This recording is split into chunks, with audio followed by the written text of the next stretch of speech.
hapa BMLight TV. Leo tutaangazia mradi mkubwa wa ujenzi wa uwanja mpya wa Arusha unaojengwa katika eneo la Olimoti, Arusha. Sababu ya kujipongeza wanapokuja watu kama hawa wakaona kazi njema inayofanywa na Daktari Samia, sisi hatupaswi kujibeza. Lazima tuikubali kazi yetu na tuhakikisha kwamba tunashikamana tupate matokeo mazuri.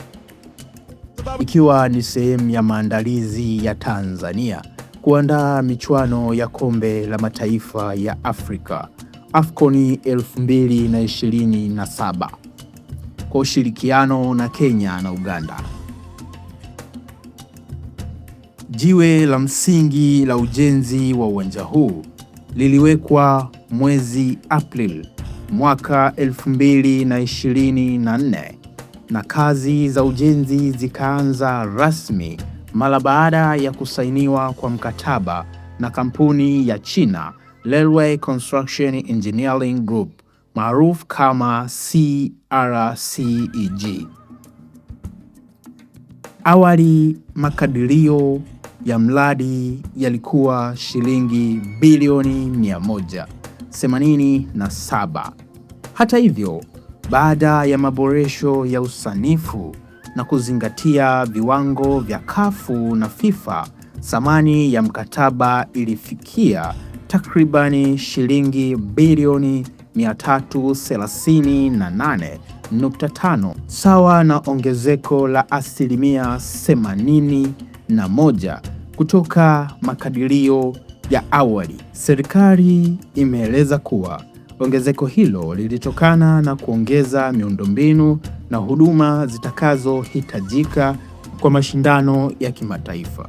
Uwanja huu utakuwa na uwezo wa kuchukua mashabiki wapatao 30,000.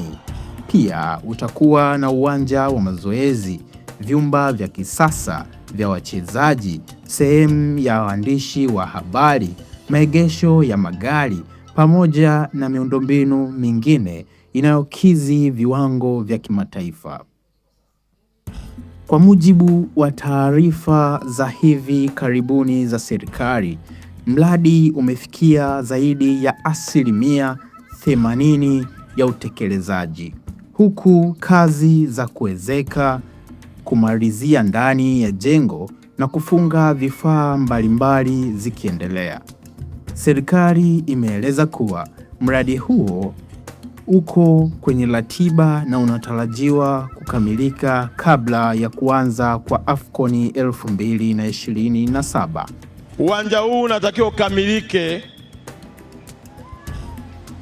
kabla ya ule muda uliosainiwa kwenye makaratasi.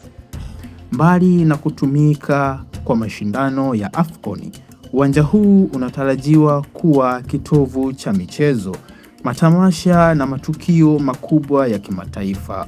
Pia unatarajiwa kuongeza ajira, kukuza utalii na kuchochea shughuli za kiuchumi katika jiji la Arusha na Tanzania kwa ujumla. Hiyo ndiyo hali ya sasa ya mradi wa uwanja mpya wa Arusha. Endelea kufuatilia BMLight TV kwa habari za maendeleo, uchambuzi na taarifa muhimu kutoka ndani ya Tanzania na duniani kwa ujumla.